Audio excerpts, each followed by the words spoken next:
Hello, everyone, and welcome. My name is Fiza Abid, and I'm the Program Officer at the Center for Excellence in Journalism at IBA.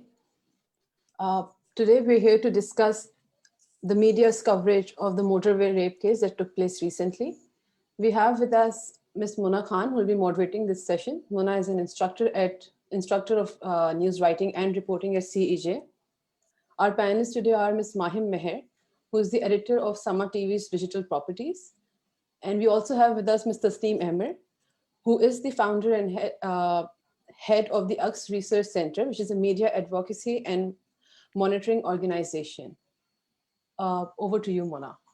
Thanks, Fiza. Thanks for helping set this up. And thank you to everybody who's joining us. I'm so excited to have two people here who I have a great deal of respect for. If you've been in my classroom, you have likely heard from both these ladies speak on important issues of journalism and important issues of gender representation in the media.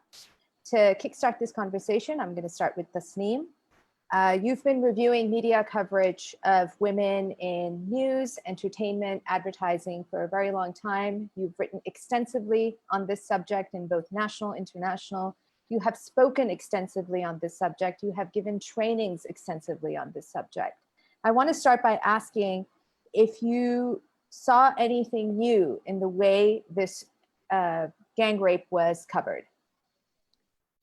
Thank you, Mona, for inviting me for the discussion today. Of course, this is very close to my heart. That's what that's what I live for, and I breathe and do. It's everything around this. I have been training the media for over 2 decades now. Started with the print media because it was only print media in the 1990s, and then obviously we moved forward with all these television channels and FM radios, and then social media. So the change has been there. I wouldn't say there has been no change. I could see the glass half full, and I could see the glass half empty at the same time. A comparison could be that, okay, if we say it's half empty, there is a lot to be learned on how to report rape. We still are far from it. If we was to say the glass is half full, yes, there has been extensive coverage of this case. But the coverage largely has been extensive, in my opinion, because there is a political tilt to it.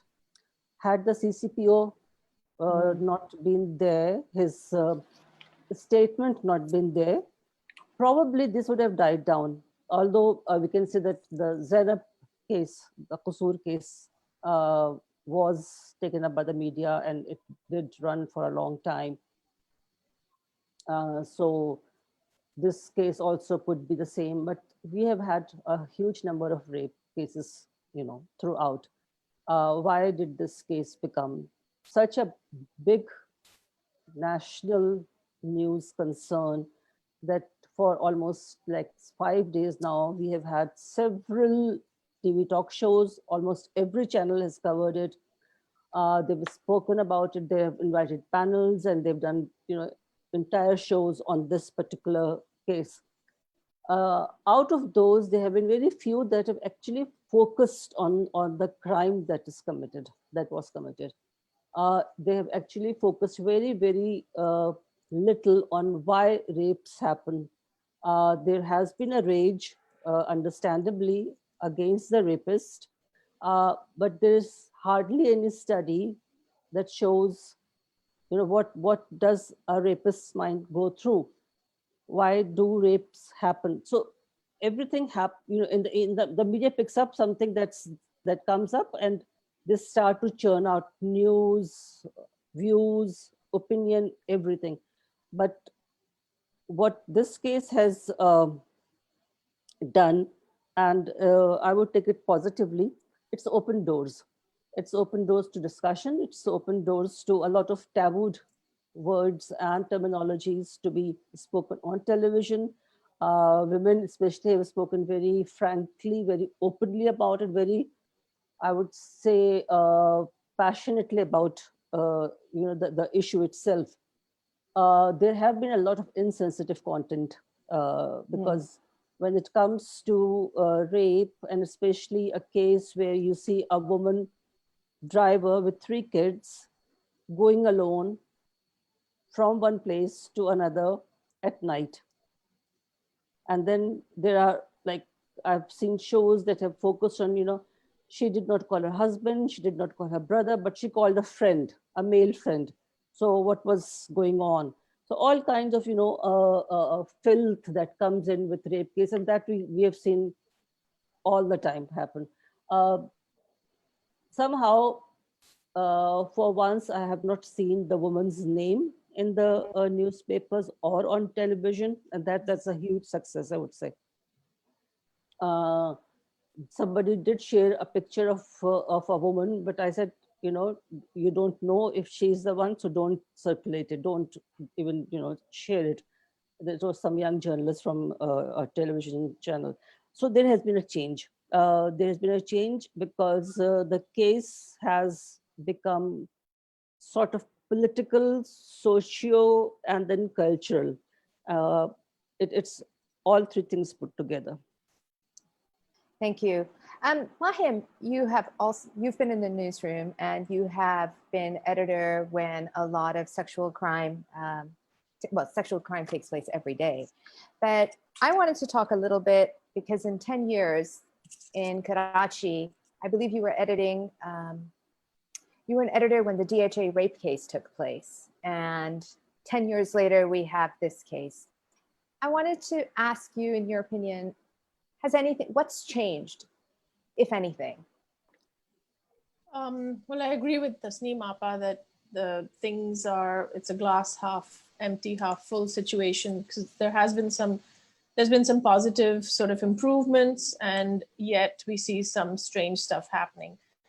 When we had the DHA rape case, I was a city editor at the Karachi pages for the Express Tribune, and the crime reporter, we heard there was a DHA rape case. So also by location and neighborhood, it became sort of very interesting. The crime reporter, a young man, a very good crime reporter, he came back and I said, "Kya hua? What happened?" And he said, "Ma'am, wo dance party thi." So she had exited a dance party, and so he had immediately dismissed it.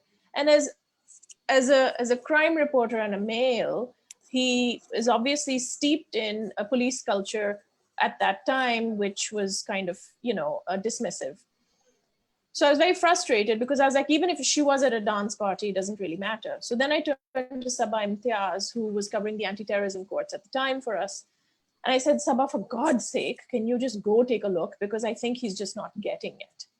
So then Sabah went. And so I agree with Tasneem Appa that she says there's been very little focus on the crime itself. There's been a lot of other chatter, questioning or making up stuff or throwing around opinions. Even then, what I realize as I feel today is that we could have just gone with what the police were saying, but sending a female reporter really, really helped, because Sabah then noticed a lot of things. So for example, when Sharmila Faruqi came out after speaking to that young woman, she said she was hysterical and, she's not allowing anyone to speak to her properly. And she took her name. And we were able to kind of catch on that and start the conversation that this was not right. It was condemned. Even today with this Motorway case, there has been some pretty good reporting, I think, but these cases, they're very difficult. Noise. I've learned not to take the woman, Tasneem Appa said. I feel that there's been a lot of noise. We've seen that there's the Twitter and the outrage and the pressure that is building from women. It's a new world, and we've seen pushback from people who don't subscribe to those views, even in talk shows. So yes, there is a lot more discussion. I think that's very good. We even have Fawad Chaudhry, for example, on the floor of the House saying that we need cheaper rape kits and I'm going to help develop them. And you guys are just not talking about the crime itself. So the reporting on these crimes is still not in the hands. That was a DHA rape case one-off. Now, obviously this was in Lahore, but even I didn't have the resources to send a dedicated female reporter to really follow it through. So things are good, but and yes, there's a lot more national conversation, which is great, but there's a lot of really terrible stuff that is also going around. So it's quite polarized, as we had with Sabah, who saw it through all the way till the end, until we were told that we couldn't report on it anymore because it went so high up. Hmm. So one of the things, I mean, I know that Tasneem, you have, this is for both of you, have conducted a lot of workshops on this, and Mahim, you've made tremendous efforts, both as an editor in your newsroom, but even when you come to my class to speak about language and how to report on rape. Is this, haven't these workshops in a way helped in that, as Tasneem pointed out, there's been a lot of attention to, or at least it seems like there's been efforts to ensure that the person's identity is withheld and it's not being reported. We haven't seen that. People tend to not care about that. So is this a result of all the work that's been done on sensitizing the media on reporting on rape? And by no means am I suggesting that we don't have further, we don't have more to learn. Tasneem? Yep. Yeah, I think the trainings that we have conducted may have impacted some people somewhere. Out of 1,000, I would say maybe 3 or 4. I mean, that's how I would see it. Because having, I've been training them for over 20 years, and each time there's a new batch. Each time there's a whole new set of new mindsets. Each time you have to deal with all kind of toxic philosophies. I don't even say anything about the philosophies that they have, and they're all male. I mean, especially when you are training the district journalists. So there's hardly any woman from Balochistan or from interior of Sindh or Punjab. So it's all male. And I have started to talk about slogans of Aurat March, taking up Mera Jism Meri Marzi, my body, my wish, my right, and have somehow been able to turn it around in the minds of these male journalists that this is not a vulgar slogan. This has a lot of, anger in it, a lot of what women have gone through, a lot of inequality that they have faced over the years. So, you're unpacking the slogan. Similarly, for rape, we have had, we've had publications, newspapers, when I was monitoring the media in the 90s, where the descriptions would go on to that level where they would be giving a photograph in the newspaper and saying, this is the bed and there'll be a circle and this is where the semen is or the fluid is. So that is the kind of reporting that I was trying to undo at that point. But we've come a long way. We have actually come a long way. There are still rag press, there's still yellow journalism, but there are these people and a lot of these young girls. And I think the social media actually has played a big role, because women especially have found a platform to raise their voice, to vent their rage and be heard. So if the mainstream media is not focusing on them or not, they don't have an access, they have the social media. So I think it's a combination that's worked for us now, but it's a long journey. I would say that maybe the withholding of the person's name in this case could be, maybe she has, I don't know, but it could be some kind of a family background that could have influenced the media at one point. I mean, that happens a lot when you have big names in cases, and a lot of that is not revealed. So until next, and I don't want to see another rape case, but there are, I mean, as we speak, there must be some case happening somewhere in Pakistan. Not just women, young children, young boys, young girls. So each case for us should be as important as this one. And there shouldn't be like, one case that takes toll. And maybe the another positive that would come out of it is like, I would always say that the Delhi rape case or Nirbhaya rape case, as it was called, it actually brought a lot of change in how rape was to be reported in the criminal justice system, in the way women and men and everybody came out on the streets. Uh, so, there was, and then there was a lot of focus on why Bollywood has all these item songs. And so there was a lot of discussion on what could be the reason for rape. Uh, and we haven't actually spoken about that in our media as yet. Sorry, before I go to Mahim, but the Prime Minister has certainly perhaps kickstarted a conversation on what he thinks may be the cause for a rise in sexual crime. And he has certainly attributed entertainment and उन्होंने कहा है that what we're watching on our screens is leading to a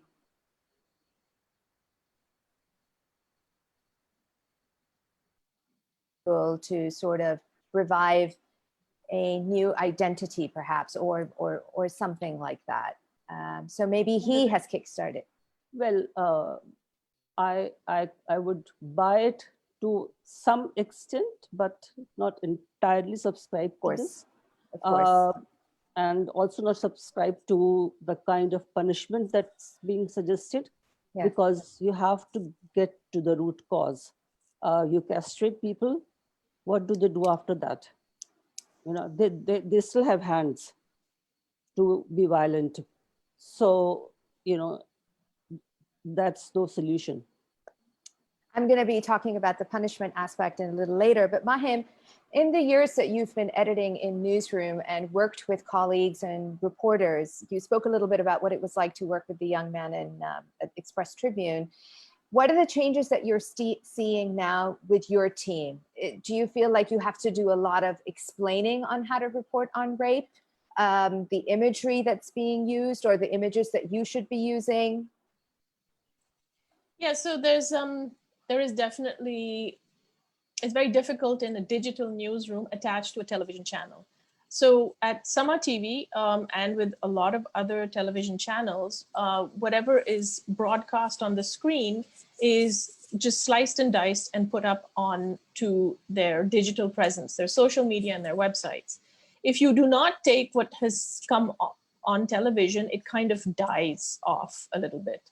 So you amplify it by putting it on social media.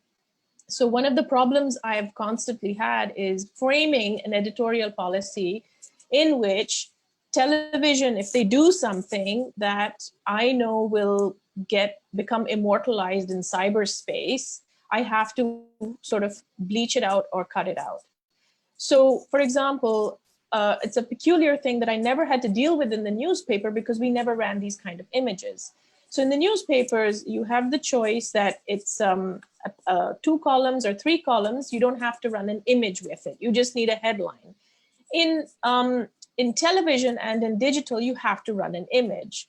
So what happens is that the crime reporters, they take the FIR and they kind of scroll, the cameraman pans up and down the FIR. Now the danger of that, which I discovered on digital, is that when we embed those videos in our story pages on WordPress, how we publish them, WordPress means that for a story, for text to go, you need a picture on top of it, a thumbnail. And so they freeze frame that FIR. So if you get it at the wrong place, you can get somebody's name, CNIC number, and address. And you can inadvertently disclose their privacy and identity online forever and ever. And people are also now using their cell phones to take videos of the television screens. So even when it runs on television, there is a risk of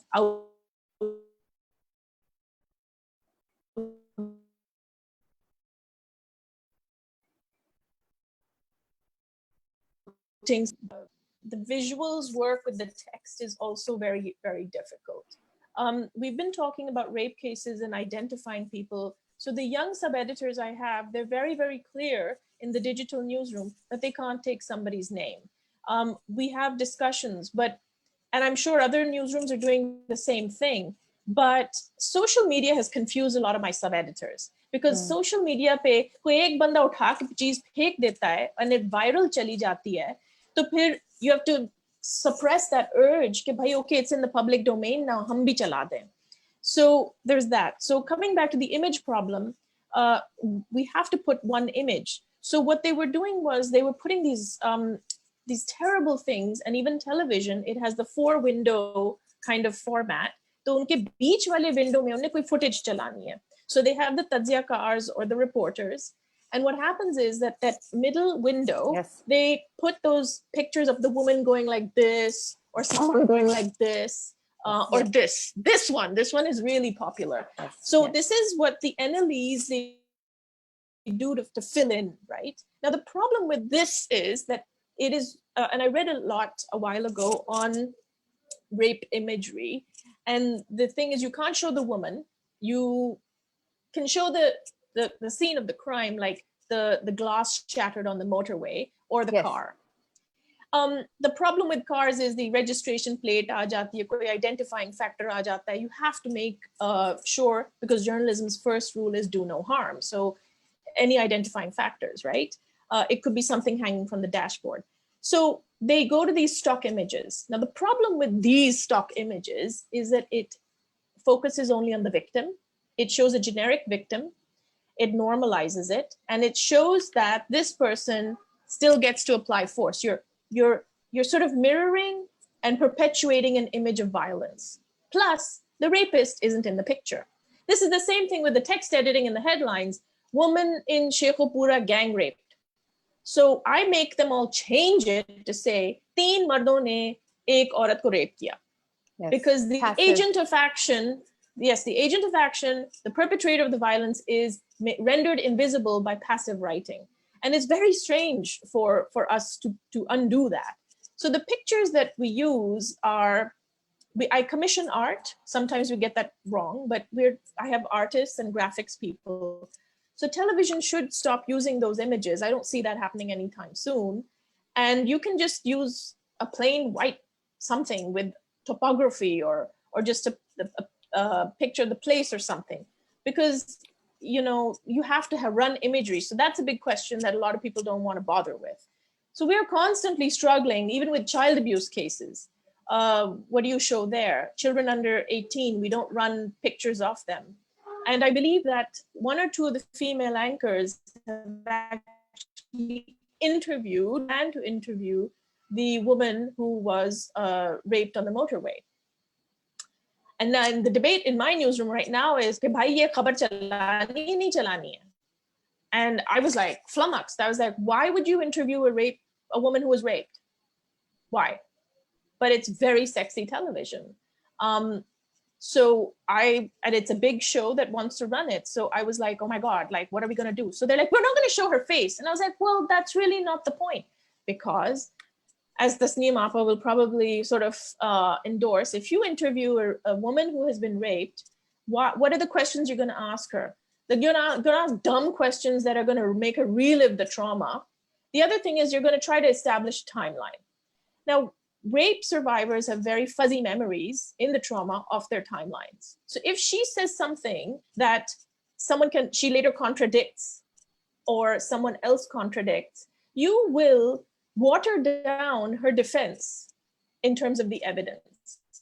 So the rape survivors should not be interviewed. They should not be questioned. And only the police should be doing the whatever questioning that needs to be done. It's not a journalist's job in this context, in this place, I feel. So I'm really angry. Yeah, me too. So am I. We're all angry. Sorry. Mona, yes, please. Sorry. Before we go to the next question, I just wanted to add a very small little factor. When we started to train the journalists, there was always this focus on that, we don't have a code of ethics. So what do we follow? gave them a code of ethics, for the print media, because we had a print media at that time. Then we did a revised version for the print media and electronic media.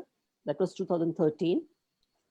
Now we see social media as our biggest challenge and how to control it. So we have been now struggling to bring together brains to somehow come up with codes that we could apply on the social media.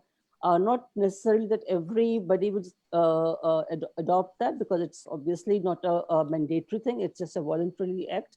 But the code that AX has a lot of clauses which explains how to report and not to report, provided the journalists actually want to learn these techniques. Yep.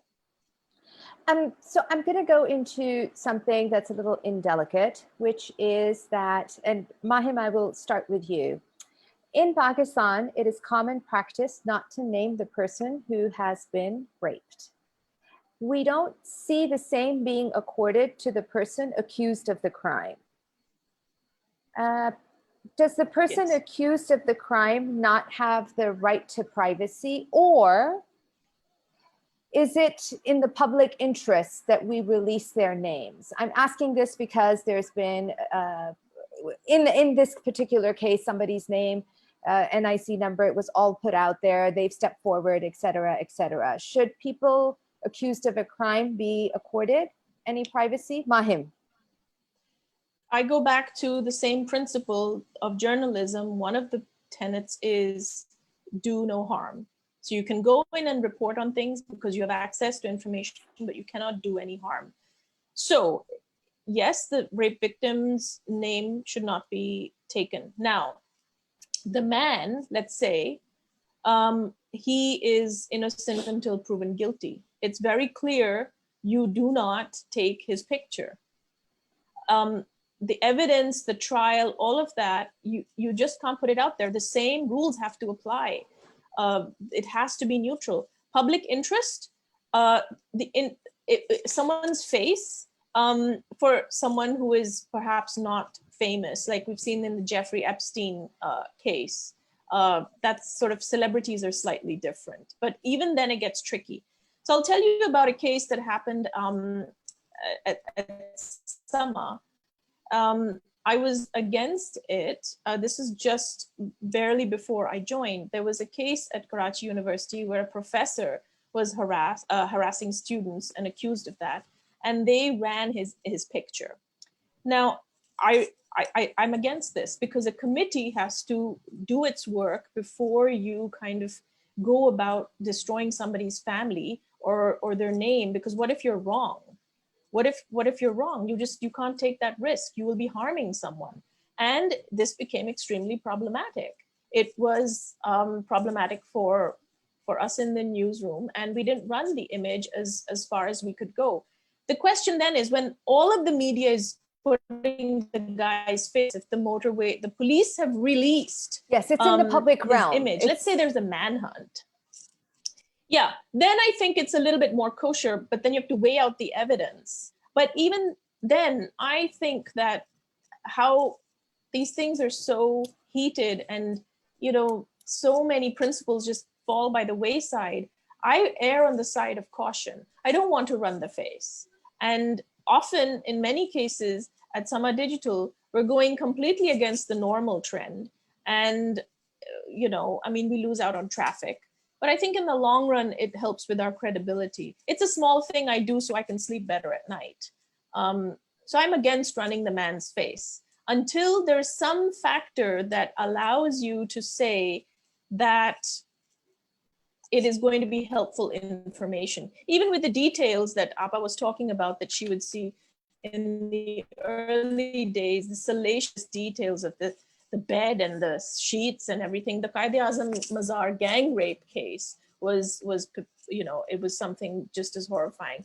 The details aren't going to help anyone. We're not here to titillate people. So we should focus on the investigation, but we don't need to give out evidence. It's a very fine line, which is why there's a lot of writing required in these stories that I feel sub-editors need to train for.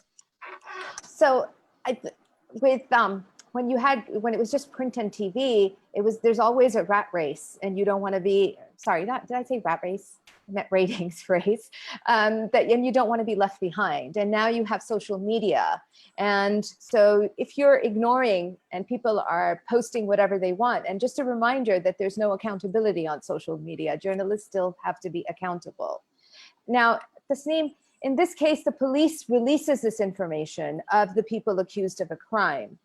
How would you advise the media to report on it? I think the first point that I take up with my trainees is treat every story of crime, and especially of sexual crime, as if it happened to somebody you know personally. And when you write it, just keep that in mind, that it is somebody that you know, and you will never give out details. You will never like to harm the person.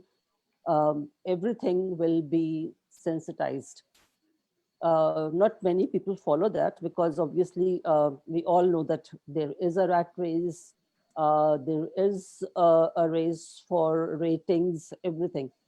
But like Maham said, if she takes a certain decisions so that she can sleep better at night, I wish there would be more editors like her who would think this way.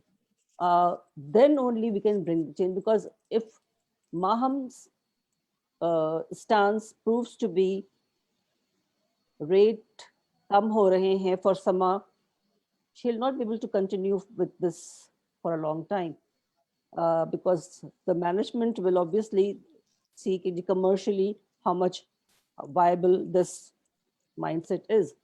So giving out details, but this is there is another side to it. We have seen women's pictures, I mean, rape survivors or victims, and all the time we've seen the rapists, when they are brought to court, with a black cover on their faces.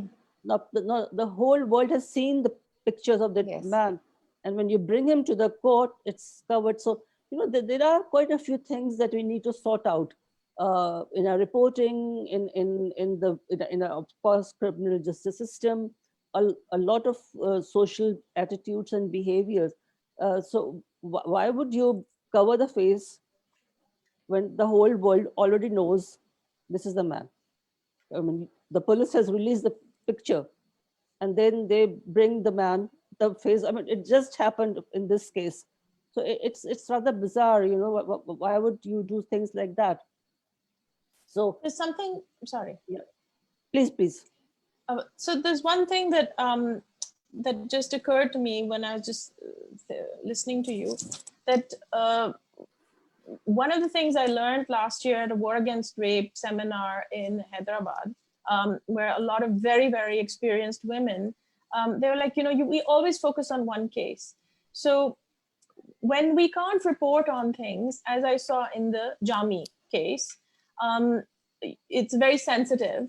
I think it's best to telescope out and talk about the greater phenomena, which is what the War Against Rape activists said to me. He said, हमेशा एक case पे जाके उसकी सारी details पे focus करते हैं उसके बंदे पे, but the systemic causes for this violence are not discussed. Or the bigger, like Tasneem Appa is saying that the police, suggesting the police handling of, the logistics, that kind of a thing.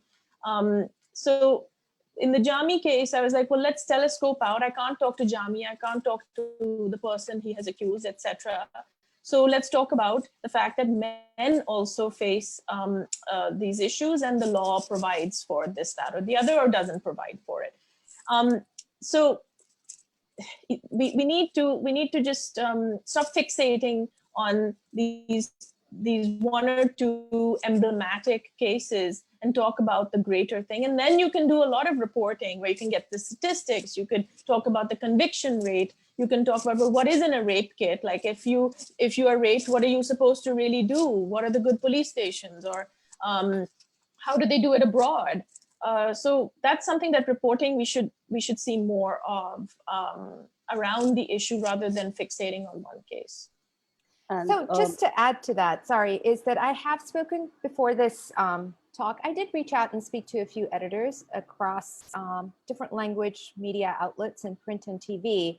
And they did say that the trainings conducted for young journalists on language has been very helpful. But one of the challenges they face is that when an event like this happens and there's social media and there's pressure, a lot of the things you learn that you're supposed to apply sort of go out the window. Goes out the window. Yeah. So I'm like, I don't want to, I'm just telling you what they said. And I think if we can, like, I'm not condoning or condemning. I'm just saying this is a reality. And then there is some sort of, it seems to be cyclical. ये incident होता है, सब कहते हैं कि अगली दफा हमें ये करना चाहिए, वो फिर नहीं होता, follow-ups नहीं होते. Frankly, as I said to both of you before we started, we went live, I'm surprised, as of last night, I was still watching primetime shows on this subject. And maybe, then I was asking you, is that a good thing or a bad thing? Like, I don't know. But sorry, Tasneem, I cut you. no, You were it's about to okay. say something. I just wanted to add that, things have to be reported, or even in the op-ed pages. These have to be very, very regular issues. You have to talk about rape without a rape happening, because when it happens, there's a hype that gets created, and you focus on a lot of other things that you should not be focusing on. So the psyche of a rapist. Why do rapes happen? Why do young boys and girls get raped? They are not enticing. I mean, the whole issue of women's dress code, and meram, na meram, that is not relevant when a 3-year-old is raped. So that is one thing. And then again, the training part, it has to be very regular. I train one batch, and then I never see them again. I mean, obviously, I train because I get a project, and it's about how much funding you get, where you can get the funding from. So it's not a voluntary work. I'm running an organization, so I have to have funding. And that is how you do your work. So the interventions have been like far and few between. So one batch could have been trained, but 10 batches that come in after that on the newsroom have no clue of what sensitivities are. So regularity, consistency, and empathy. I think that is what we actually need. I wanted to move on to language, and Tasneem, I'm going to start with you. My student, former student Umar, I'm really grateful to him. He scoured Urdu newspapers and did some reading for me and helped me review it. By helped me, he reviewed it for me. So thank you, Umar. Tasneem, I wanted to ask if you think it's time we did away with using a language like izzat lutna when describing rape. We have been training people on this for the last 20 years, that all. What's the problem then? What's the problem? Why is there no headway on that? Yeah, because it is still considered that a woman loses her honor if she's raped. Honor is like in a body part, for that matter. So her izzat, ismat, whatever the word may be, it's that those are the words that we have been using.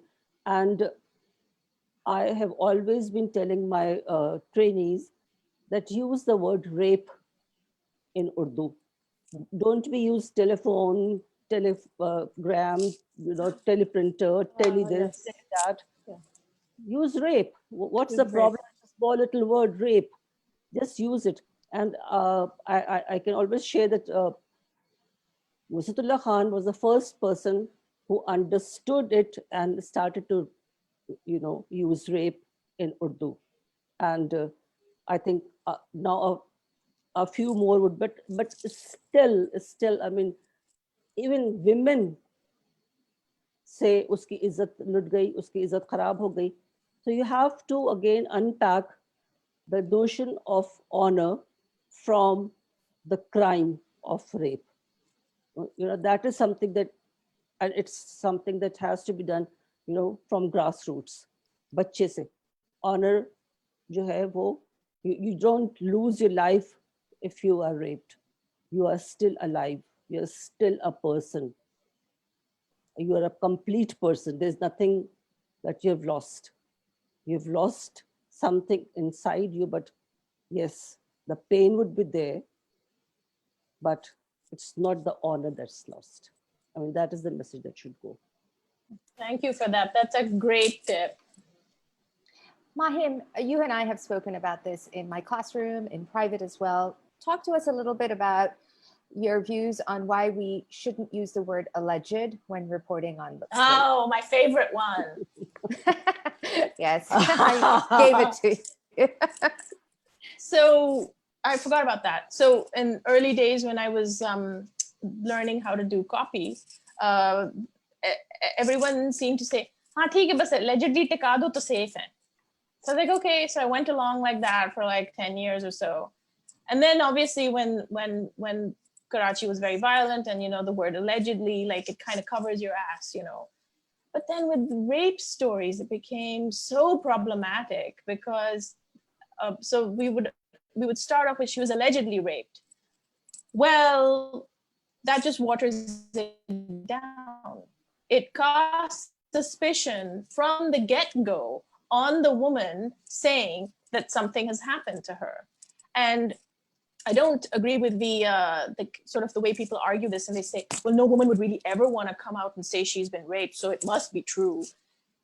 So I was reading up on the Chicago Task Force rape editing toolkit for writers and journalists, and they said that the use of the word allegedly can be done away with if you just say he said, she said, and the solution is to put the statements in the prosecutor's mouth, or just quote the police, or whoever is saying it, just say it normally. Because it's not for us to say she was allegedly raped.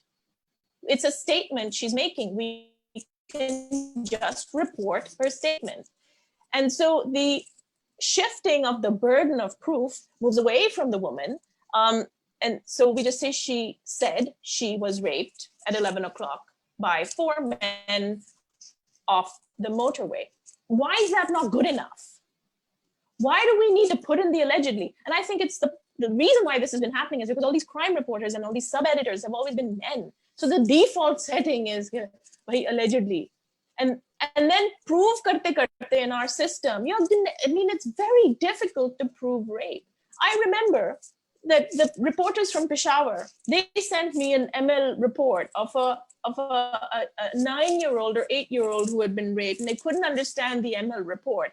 And they said, well, the ML, aap mujhe interpret karke dein. So I went to the Jinnah Hospital ML section. I said, can you just explain this to me? He said, well, if it's bruising, it'll show attempted rape. But if it's tearing, it is rape itself. And I was like, what? Is this how we're deciding these things? Like, really? So that's how then they apply whatever section. So the thing is that this allegedly business is not needed. You don't need to use allegedly in your copy. You can just say what the person said, and they are saying it on the record, or the official legal documents, the FIR is saying it on the record. And we should do away with it. Why is it allegedly? Like, I mean, anyway, so that's my big point there. And people fight it in the newsroom. Yeah. If I would really urge media students and my journalism students to read the reporting in both English and Urdu about how a woman being raped is reported and a male being raped is reported, to see the difference themselves. Or hopefully attend a class of mine and we'll get to see it. Now, does it matter? Rape victim, rape survivor? Does it matter? Yeah. It does. But yeah. And Tasneem, how would you say it in Urdu? We have this discussion in my class. How do you say rape survivor in Urdu? We are still discussing it. I would say that we have quite a few people who know terminologies in Urdu, but this one is a tough one. We are still trying to find out a good word which is also sensitive and sensitized for survivor and victim. But when we are using it in English, victim, we usually would say for somebody who has also passed away during rape, after rape. And survivor is somebody who has survived the crime and is there to talk about it. So yeah, that's the difference between the two. So I'm going to go One last. of Oh, the sorry, ways in Mahin. which, well, I just want Carry to on. add on to that. So we say the woman, the woman, the woman, the woman. We don't switch to rape survivor very quickly because I felt that it kind of pushes it like into this valorization of the fact that she survived it. So we don't use victim. We say the woman as far as we can. And when some amount of time has passed, I think it's appropriate to say survivor when the conversation has changed. So, but we don't use, I mean, we do use the word victim when we're referring to what the police are saying because they're using it in a legal sense. So that's the only solution there, because I put up the picture of Muhtara Mai and I was like, is she a rape victim or a rape survivor? She's a rape survivor. You can say that there, you know. So it's kind of works like an adjective, but you have to use it at the appropriate time, not very immediately in copy. Otherwise, I say the woman who was raped, and I actually just keep saying the woman who was raped, and you know, it makes for a very strange copy, but at least I feel better about it. So for this session, I watched a lot of talk shows. I watched the talk shows because I still think television is a medium that is consumed by a wide variety of audiences in a large number. I also saw some incredible web-based shows like on Naya Daur, the Pakistan Experience did something. Lots of really great content out there.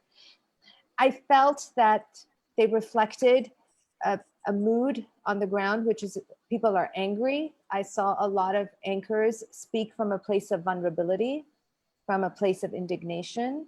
And of course, I also saw a lot of shows that were very tone deaf, a lot of manuals talking about issues that are maybe they don't have a lot of experience with. Is there, and then I also saw in that indignation, maybe journalists sort of supporting a lot of the calls for public executions. And I was a little confused as that, are these positions that journalists should be taking? Journalists have opinions, you can't pretend, you know, so a lot of this. What is, in a situation like this, when there is so many impassioned voices and so much anger on the streets and you want to reflect that, is it possible to do fair and balanced coverage? Tasneem? Well, I think a few guidelines will always help, but remember that journalists are like predominantly we have a male environment in newsrooms. Very few women, especially in the newsrooms. I mean, you'll see a lot of young reporters now on television, but as far as the print is concerned, very few women. And these men have been raised in a very patriarchal society. Uh, there are a lot of sexist, misogynist mindsets there. They are journalists, but they are men, and even I would say some women have the same kind of mindset that they subscribe to the fact that to the theory that after a certain time women should not go out, women should not do this and that. So there is all this. But coming back to your question about the balanced reporting, I think it can only come from people who have been trained in a certain way from childhood. You can't train a journalist who is 40 or 45 suddenly and expect suddenly he'll become so gender sensitized that he'll shed all his, previous uh, mindset and mentality, and the kind of jokes, the wife jokes and the women jokes. No, that doesn't happen. That doesn't happen. So it has to come from the home. It has to start from there. You have to make sure that girls are raised the same way as boys. Boys are raised as humans, not superheroes. That is something that we have to really, really focus on. And then maybe after 20 years, you will see a, a group of people, men and women, who would be equal at par. Otherwise, there is no way you can ensure balanced gender sensitive reporting at this point. I mean, it can be done by by writing an editorial, because that is obviously not time bound, but on the spot reporting, you forget what you have been told at a training workshop. You are what you are as a person at that time. Thank you. So we have a bunch of questions and I know our time is running out. So I'm going to ask the first three that I see they may not be in the order that they were written, but they're in the order that I am receiving them. The first one is from a former student of ours, Laiba, who's asking, why is the onus on female journalists to make our male colleagues understand what is wrong in their choice of words while reporting on such cases? I am honestly burnt out now due to this extra load of work I have. Mahim. How do you think I feel? It's been Okay. 20 years. Well, it is a burden, and I think when we come into newsrooms, we have to look at the long view. What kind of world do we want? How do we want to report on our world? And what kind of stories do we want to tell about our world? And if we recognize that something is wrong, I know a lot of women say that they're very tired of telling men how to behave now, because the whole Me Too movement has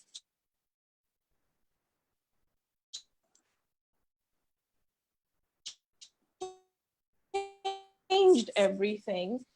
And I would much rather do the work than sit back and not participate. It's important to do it, and someone has to do it. And so I'm in a newsroom, I'll do it. But you can say that you're tired and say, well, you go read up on stuff. I'm reading Susan Sontag. Why aren't you? Tasneem, I have a question that I'm going to place to you. This is from Ehsan Raza. What do you do when rape suspects' names are doing the rounds on social and electronic media? What do I do? Or what should journalists do? No, not to do that. I mean, that's a simple answer. Don't do that, please. Don't put anything on social media or on TV until unless there is a so I think the point though is that he's asking, and I think what it is, that when it's out there, when others are doing it, you can sympathize that how tough it is not to do it. And Mahim spoke a little bit about that. If you want to rewind and watch it later, we'll have the recording up. But what do you do? It's out there. So one of the things, so it's out there, right? So I say do slower journalism. You don't need to get your stories out there immediately. So go slow and think about it and have newsroom discussions. And if it is something that you feel is going to do harm, don't do it. The other thing is start the conversation and do stories on how the name was outed and it's wrong. And speak to people who are experts who reinforce that and insert that into the conversation. Start tweeting, oh my God, you guys, stop tweeting the name. Just make little GIFs, whatever, or JPEGs or memes or whatever it is, and say, don't share the name. So then you normalize and educate people that this is not cool. If it was your sister's name or your brother's name, you wouldn't want it out there. That person is going through something, stop sharing it. And I think I've seen this a little bit on Twitter, where some irresponsible journalist has posted very violent footage. I can't remember, it's been happening. And very, like, it's refreshing. Young kids are like, hey, take it down, man. this is not on. इसको बंद करें और आप इसको WhatsApp पे share करना बंद कर दें. ये नाम आप डालना बंद करें. नाम से क्या फर्क पड़ता है यार? It's about the systemic. So go telescope out into the system. Stop sharing the name. Stop sharing the image, and report people to Twitter. Take down their accounts. So that's what you can do. Stop it in the newsroom. Stop it online. Do your bit. So this comment from Imran Yashkun is a comment and not a question, but I thought it would be interesting to get your responses. Parents should get their children married early, like between 20 to 25, not late. Then this rape can be reduced. Again, it's not a question, but I was wondering, Tasneem, if you would like to address this, because we spoke a little bit about some of the things that stories like this can give us an opportunity to reflect on diverse viewpoints. No, I get the direction from where the question is coming. I mean, a lot of focus has been there that you get your children married at an early age. But, I would like to ask everybody who subscribed to this kind of a policy or theory or a cultural thing, don't married men rape? Don't they? I mean, how many people, I mean, the rapists would be just single and not married. So being married at 22 does not give Inoculate you. Yeah, exactly. I mean, it does not make you a human being. I mean, if you have it in you, you have it in you. And being married at 18, 20, 30 does not change you. You are what you are.